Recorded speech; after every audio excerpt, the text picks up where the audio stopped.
Hallelujah, praise the Lord. പ്രിയപ്പെട്ടവരെ, വിശുദ്ധ ലൂക്കായുടെ സുവിശേഷം 5-ാം അധ്യായം 1 മുതലുള്ള തിരുവചനം വായിക്കുമ്പോൾ അവിടെ നമ്മൾ ഇപ്രകാരം കാണുകയാണ്. ജനങ്ങൾ ദൈവവചനം ശ്രവിക്കാൻ വേണ്ടി യേശുവിൻ്റെ അടുത്ത് തിങ്ങിക്കൂടുന്ന സാഹചര്യത്തില് യേശു കടൽക്കരയിൽ നിന്ന് നോക്കുമ്പോൾ 2 വള്ളങ്ങൾ കരയോട് ചേർന്ന് കിടക്കുന്നത് കണ്ടു. അതിൽ ഒന്ന് ശിമിയോന്റേതായിരുന്നു എന്ന് എഴുതിയിരിക്കുന്നു. ഈശോ ശിമിയോന്റെ വള്ളത്തിലേക്ക് കയറിയിട്ട് ഈശോ പറയുന്നു, വള്ളം അല്പം അകലങ്ങളിലേക്ക് മാറ്റുക. പ്രിയപ്പെട്ടവരെ, ഈശോ നമ്മുടെയൊക്കെ ജീവിതത്തിലേക്ക്, നമ്മുടെയൊക്കെ വള്ളത്തിലേക്ക്, നമ്മുടെയൊക്കെ കുടുംബത്തിലേക്ക് കടന്നു വരാനായിട്ട് ആഗ്രഹിക്കുക. ഈശോ നമ്മളെ സ്വന്തമാക്കാനായിട്ട് ആഗ്രഹിക്കുകയാണ്. ഈശോ നമ്മിലൂടെ പ്രവർത്തിക്കാനായിട്ട് ആഗ്രഹിക്കുകയാണ്. ഈശോ നമ്മളെ ഈശോയ്ക്ക് വേണ്ടി തിരഞ്ഞെടുക്കാനായിട്ട് ആഗ്രഹിക്കുകയാണ്. ഇവിടെ ഈശോ പറയുന്ന ഒരു വാക്ക് നമ്മൾ ശ്രദ്ധിക്കേണ്ടിയിരിക്കുന്നു. അല്പം അകലങ്ങളിലേക്ക് വള്ളം നീക്കുക എന്ന് പറയുമ്പോൾ നമ്മൾ ഇപ്പോൾ ആയിരിക്കുന്ന അവസ്ഥയിൽ നിന്ന് ദൈവം ആഗ്രഹിക്കുന്ന ഒരു അവസ്ഥയിലേക്ക് മാറാനായിട്ട് ദൈവം ആഗ്രഹിക്കുന്നുണ്ട്. ഈ മാറ്റം നമ്മളിൽ സംഭവിക്കാൻ 3 കാര്യങ്ങളാണ് നമ്മൾ ചെയ്യേണ്ടത്. ഒന്ന്, നമ്മുടെ ചിന്തയിൽ മാറ്റം വരണം.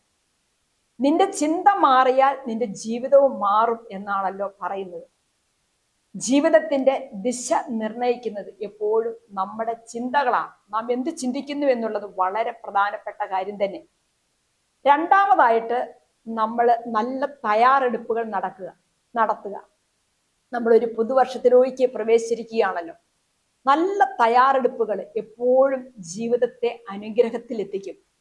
സമയം പാഴാക്കി കളയാനില്ല, വളരെ വിലപ്പെട്ടത് തന്നെ.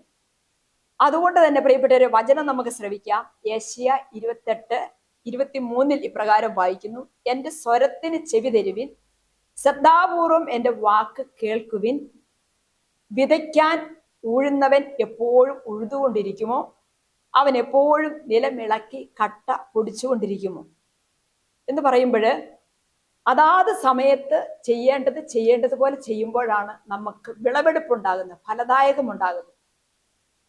ഒരിക്കല് ഒരു മനുഷ്യന് മഴയ്ക്ക് വേണ്ടി കാത്തിരുന്നു വിത്ത് വിതയ്ക്കാൻ. എന്നാൽ വേറൊരാള് വിത്ത് വിതച്ച് കാത്തിരുന്ന വ്യക്തിക്ക് ധാരാളം ഫലമെടുക്കാനായിട്ട് സാധിച്ചു. ഇതുപോലെ വേണ്ട സമയത്ത് വേണ്ടത് ചെയ്യുമ്പോഴാണ് ജീവിതം അനുഗ്രഹപ്രദമാകുന്നത്.